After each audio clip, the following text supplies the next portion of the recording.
Hi friends, welcome to the part 1 lecture of AVFM one-liner. So today we are going to discuss fundamental of management. So friends, this is the part 1 lecture of one-liner series. So this will be we are going to continue this series further. तो इस series को हम लोग continue करेंगे one liner के माध्यम से। जो हमारा AVFM का क्रैश कोर्स है जिसके बारे में मैंने आपको पहले बताया था, तो उसमें मैं वन लाइनर सीरीज़ को शुरुआत कर रहा हूँ। इसमें दोस्तों आपको सबसे पहले मैं कंटेंट समझाऊंगा जो कि माइक्रो नोट्स के फॉर्म में होगा। उसके बाद उस पर MCQs करवाऊंगा, यानी फुल्ली फ्लेजेड आपका एक महीना का प्रिपरेशन स्ट्रेटजीज है, इसको आपको फॉलो करना है। So let's begin with the part 1 lecture and the first topic that we are going to discuss is fundamental of management. दोस्तों देखिए, मैनेजमेंट के बारे में क्या बताया जा रहा है कि मैनेजमेंट क्रूशियल है, ताकि हमारे जो बहुत सारे लाइफ एंडेवियर हैं उसमें सक्सेस के लिए मैनेजमेंट क्रूशियल है, चाहे बिजनेस हो, इंडस्ट्री हो, सर्विस हो। तो प्रॉपर मैनेजमेंट एक वाइटल है बिजनेस को थ्राइव करने के लिए और अपने इसके गोल को अचीव करने के लिए। फिर दोस्तों बताया जा रहा है कि मैनेजमेंट का मतलब ये होता है कि कलेक्टिव मतलब मैनेजमेंट के अंदर क्या होता है दोस्तों कि एक इसका बेसिकली मीनिंग होता है कि कलेक्टिव इंडिविजुअल किसी ऑर्गेनाइजेशन के अंदर जो कि डिसीजन लेते हैं। जैसे मैनेजमेंट टीम जो होती है किसी कंपनी में, उसके अंदर एग्जीक्यूटिव्स होते हैं, उसके अंदर लीडर्स होते हैं जो कि क्रिटिकल डिसीजन लेते हैं। थर्ड पॉइंट है कि मैनेजमेंट के अंदर आप स्किल को ऑर्गेनाइज करेंगे, एंटरप्रेन्योरल एबिलिटी को ऑर्गेनाइज करेंगे और टीम परफॉर्मेंस को ऑप्टिमाइज करेंगे।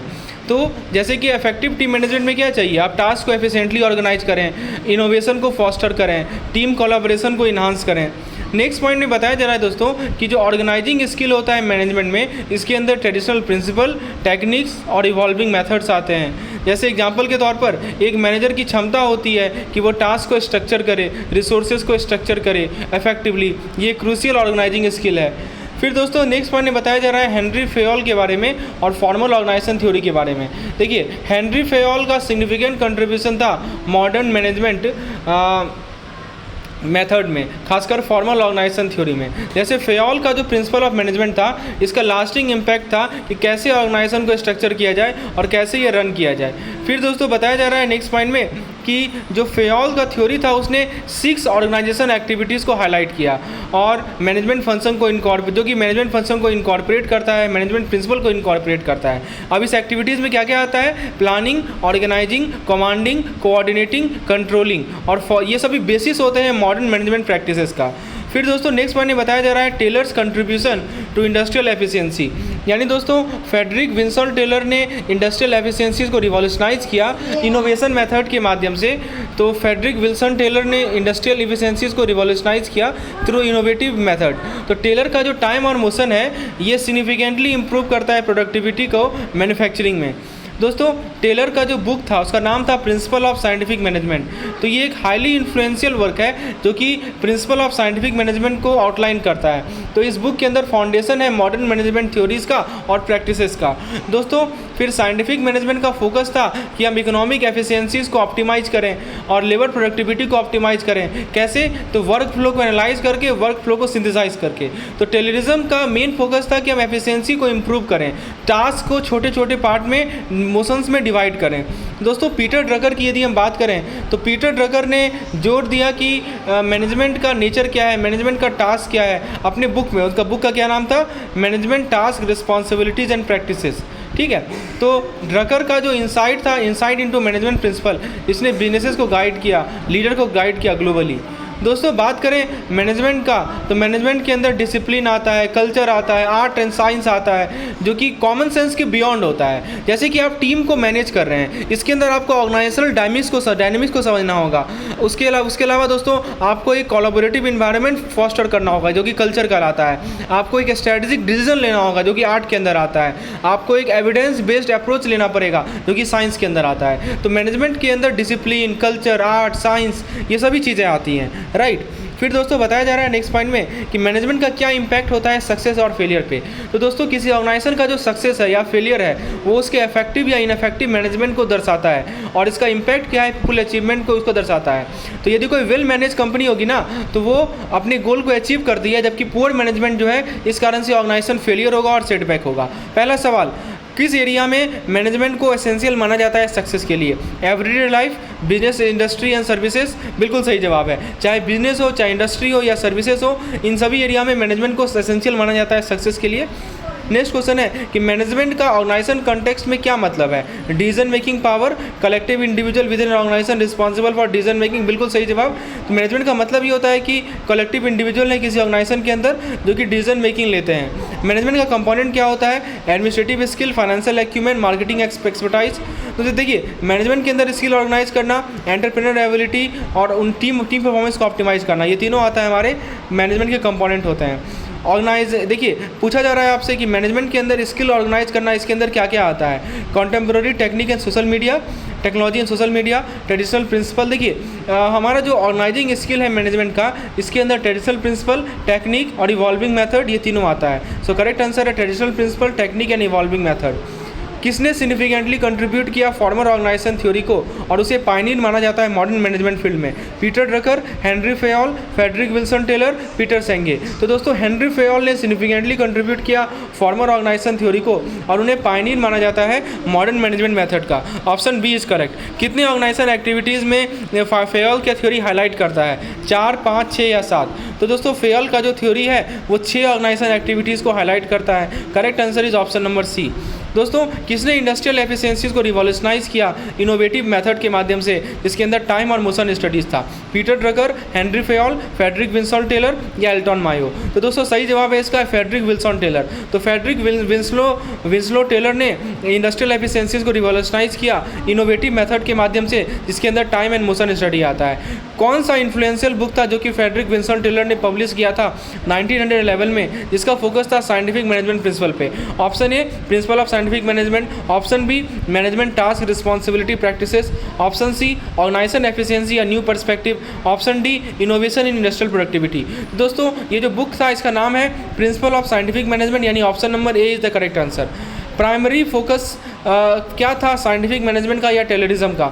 Enhancing employee satisfaction, optimising economic efficiency and labour productivity, promoting workplace creativity, encouraging employee collaboration. तो दोस्तों साइंटिफिक मैनेजमेंट की बात करें या टेररिज्म की बात करें, इसका प्राइमरी फोकस था कि हम इकोनॉमिक एफिशिएंसी को ऑप्टिमाइज करें, लेबर प्रोडक्टिविटी को ऑप्टिमाइज करें। That's why option number B is the correct answer. दोस्तों तो आपसे पूछा जा रहा है कि किसने एम्फेसाइज किया कि मैनेजमेंट का नेचर, मैनेजमेंट का टास्क अपने बुक में, बुक का नाम है management task responsibility practices? Option A Peter Drucker, option B Henri Fayol, option C Frederick Wilson Taylor, option D Elton Mayo. तो सही जवाब है इसका पीटर ड्रकर। पीटर ड्रकर ने एम्फेसाइज किया कि मैनेजमेंट का नेचर क्या है, मैनेजमेंट का टास्क क्या है। इनके किताब का नाम था management task responsibility and practices. दोस्तों आपसे पूछा जा रहा है कि मैनेजमेंट क्या इनकम्पास करता है? Discipline and culture, art and science, creativity and innovation, financial acumen and marketing expertise. तो इसके अंदर डिसिप्लिन भी है, कल्चर भी है, आर्ट भी है, साइंस भी है, राइट। तो दोस्तों किसी ऑर्गेनाइजेशन का सक्सेस या फेलियर क्या रिफ्लेक्ट करता है? मार्केट के कंडीशन को, इफेक्टिव या इनफेक्टिव मैनेजमेंट को, और गवर्नमेंट के पॉलिसी को या इकोनॉमिक क्लाइमेट को। दोस्तों सिंपल सी बात है कि कोई मैनेजमेंट फेलियर, ऑर्गेनाइजेशन फेल हो रहा है या सक्सेस हो रहा है, ये रिफ्लेक्ट करता है कि मैनेजमेंट कितना इफेक्टिव है या कितना इनफेक्टिव है। Option B is the correct answer.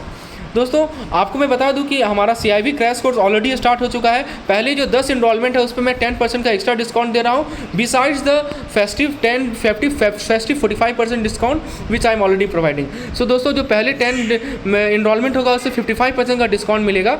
और इस क्रैश कोर्स के अंदर दोस्तों आपको हर एक वो कंटेंट मिलेगा जो कि लास्ट 1 मंथ के लिए आपके लिए बहुत ज़रूरी है, चाहे वो मॉक टेस्ट के फॉर्म में हो, PDF के फॉर्म में हो, वीडियोज़ के फॉर्म में हो। तो आपको मैं सारा पिन पॉइंटेड कंटेंट प्रोवाइड कर रहा हूँ इस मॉक क्रैश कोर्स में।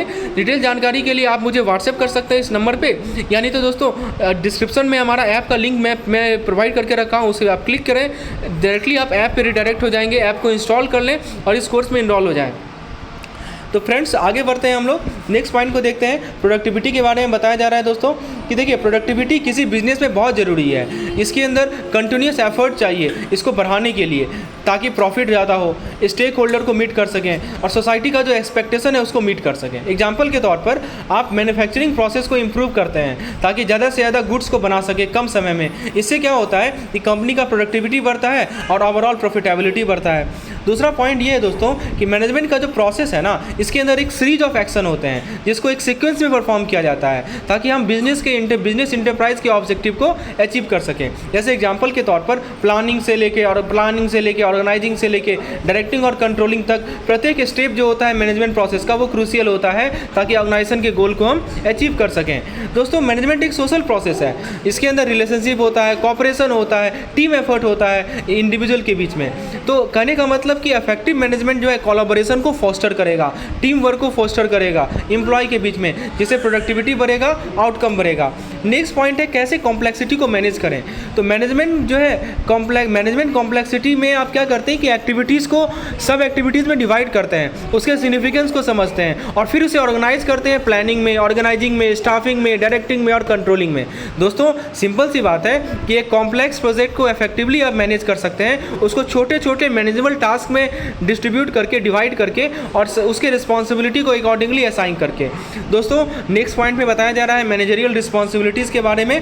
कहा जा रहा है कि एक मैनेजर की रिस्पॉन्सिबिलिटी है कि वो प्लान करेगा, डायरेक्ट करेगा, वर्कर्स और स्टाफ को लीड करेगा और मॉनिटर करेगा, परफॉर्मेंस को कंट्रोल करेगा। जैसे एक टीम मैनेजर है वो टीम के लिए गोल सेट करेगा, उसको उन ऑब्जेक्टिव को अचीव करने में गाइड करेगा, टीम मेंबर को मोटिवेट करेगा और ऑर्गेनाइजेशन पॉलिसी से कॉम्प्लायंस को इंश्योर करेगा। दोस्तों फिर बताया जा रहा है सिस्टम स्कूल ऑफ मैनेजमेंट के बारे में। सिस्टम स्कूल ऑफ मैनेजमेंट में क्या बताया जा रहा है कि सिस्टम स्कूल ऑफ मैनेजमेंट को एक ओपन सिस्टम के रूप में देखता है जो कि इन्वायरमेंट से कांस्टेंट इंटरेक्शन में हो, वैल्यूएबल को एक्वायर करे, लिमिटेड रिसोर्स को एक्वायर करे। जैसे कोई रिटेल कंपनी है वो अपने स्ट्रैटेजीज को अडेप्ट करती है कस्टमर के ट्रेंड के बेसिस पे, मार्केट डायनेमिक के बेसिस पे।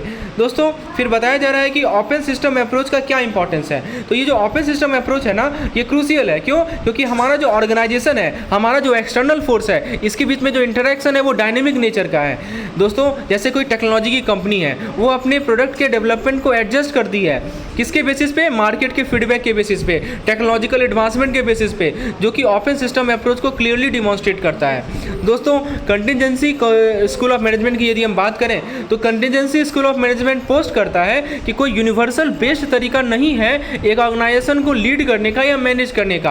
अप्रोच जो भी होगा वो कंसिस्टेंट होगा बहुत सारे फैक्टर्स पे और सिचुएशन पे। एग्जाम्पल के तौर पर आप ले सकते हैं एक ऑर्गेनाइजेशन जो है एक अलग मैनेजमेंट स्टाइल को अडॉप्ट करेगा इंडस्ट्री के बेसिस पे, कंपनी के साइज के बेसिस पे, कल्चरल डिफरेंस के बेसिस पे, जो कि एक कंटिजेंसी बेस्ड अप्रोच को डिमॉन्स्ट्रेट करता है। चलिए पहला क्वेश्चन देखते हैं, प्रोडक्टिविटी क्यों क्रूशियल है बिजनेस ऑर्गेनाइजेशन में? ताकि एक पॉजिटिव वर्क एनवायरनमेंट को मेंटेन करें, सोसाइटल एक्सपेक्टेशन को मेंटेन करें, प्रॉफिट को बढ़ाएं, स्टेक होल्डर के एक्सपेक्टेशन को मीट करें या क्रिएटिविटी या इनोवेशन को इनहांस करें। दोस्तों प्रोडक्टिविटी का जरूरी होने का एक ही कारण है, प्रॉफिट को बढ़ाना और स्टेक होल्डर के एक्सपेक्टेशन को मीट करना। दोस्तों नेक्स्ट क्वेश्चन है, मैनेजमेंट प्रोसेस के अंदर क्या इन्वॉल्व होता है? रैंडम एक्शन होता है ताकि बिजनेस के ऑब्जेक्टिव को अचीव कर सकें। एक सीरीज ऑफ एक्शन होता है जिसको एक सीक्वेंस में परफॉर्म किया जाता है ताकि बिजनेस के ऑब्जेक्टिव को अचीव कर सके। ऑप्शन सी कर रहा है कि प्रॉब्लम को सॉल्व करते हैं बिना किसी डिफाइंड सीक्वेंस का। एक सिंगल एक्शन होता है जो कि बिजनेस ऑब्जेक्टिव को अचीव करने में फोकस्ड होता है। तो फ्रेंड्स बताइए, मैनेजमेंट प्रोसेस में ये होता है कि हमारे पास एक सीरीज ऑफ एक्शन होता है जिसको एक सीक्वेंस से परफॉर्म किया जाता है ताकि बिजनेस के ऑब्जेक्टिव को हम अचीव कर सकें। मैनेजमेंट को सोशल प्रोसेस कैसे डिस्क्राइब करेंगे? क्योंकि ये सोलो डिसीजन मेकिंग में इन्वॉल्व होता है, क्योंकि ये कॉपरेशन और टीम एफर्ट में इन्वॉल्व होता है। बिल्कुल सही बात, क्योंकि मैनेजमेंट इन्वॉल्व होता है कॉपरेशन और टीम एफर्ट में, that's why management is describe as a social process. कैसे मैनेजमेंट कॉम्प्लेक्सिटी के कारण इफेक्टिव मैनेजमेंट आता है और एक्टिविटीज़ को सिंगल प्रोसेस में सिंप्लीफाई करके, एक्टिविटीज़ को सब एक्टिविटीज़ में ब्रेक करके, सारे के सारे प्रोसेस को ऑटोमेट करके या नंबर ऑफ एक्टिविटीज़ को मिनिमाइज करके। दोस्तों सिंपल सी बात है, मैनेजमेंट का जो कॉम्प्लेक्सिटी है इस कारण से इफेक्टिव मैनेजमेंट ऐसे आता है कि ये क्या करता है कि बड़े बड़े टास्क को छोटे छोटे मैनेजेबल ऑब्जेक्टिव में डिस्ट्रीब्यूट करता है। मैनेजर की क्या रिस्पॉन्सिबिलिटी है? केवल प्लानिंग करना, ऑर्गेनाइज करना, लीड करना वर्कर और स्टाफ को, मॉनिटर करना, कंट्रोल करना उनके परफॉर्मेंस को, डिसीजन मेकिंग लेना। तो दोस्तों मैनेजर की रिस्पॉन्सिबिलिटी है कि वो वर्कर और स्टाफ को लीड करेगा, मॉनिटर करेगा, कंट्रोल करेगा उनके परफॉर्मेंस को। सिस्टम स्कूल ऑफ मैनेजमेंट कैसे मैनेजमेंट को व्यू करता है? क्लोज सिस्टम के रूप में। और दूसरा ऑप्शन कर रहा है कि एक ऐसा सिस्टम जो कि कॉन्स्टेंटली इंटरेक्ट करता है एनवायरनमेंट से ताकि रिसोर्सेज को एक्वायर कर सके। एक इंडिपेंडेंट एंटिटी, इसका कोई एक्सटर्नल इंटरेक्शन ही ना हो। ऑप्शन डी कर रहा है एक हायरार्किकल सिस्टम जिसमें एक्सटर्नल फोर्स के साथ कोई इंटरेक्शन ना हो।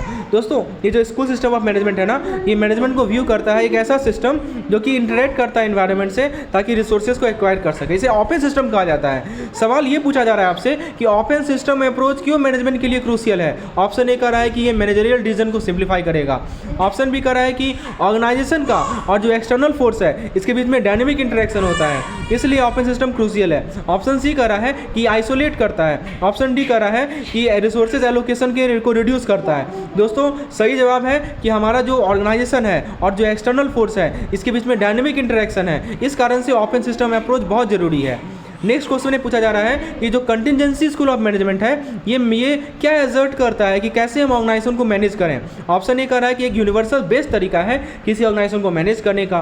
ऑप्शन बी कह रहा है कि मैनेजमेंट जो है फिक्स प्रिंसिपल पे बेस्ड हो। ऑप्शन सी कह रहा है कि जो अप्रोच हो ना वो कंटिजेंट हो बहुत सारे फैक्टर्स पे, सिचुएशन पे। दोस्तों वही मैंने बताया ना कि ये कोई सिंगल यूनिवर्सल वे बेस्ट वे है ही नहीं किसी ऑर्गेनाइजेशन को मैनेज करने का। तो जो अप्रोच होगा वो किस पे डिपेंड करेगा, वो डिपेंड करेगा बहुत सारे फैक्टर्स पे, बहुत सारे सिचुएशंस पे। तो फ्रेंड्स ये था। बाकी जो आगे का कोर्सेज है आपके पास, आपके लिए मैं AVFM का क्रैश कोर्स भी लाया हूँ। सो सिमिलर स्ट्रेटजी रहेगा हमारा। तो बाकी का जो कंटेंट है वो पेड मेंबर के लिए अवेलेबल है, जिसमें explanation, theory videos, MCQs video सारा अवेलेबल है।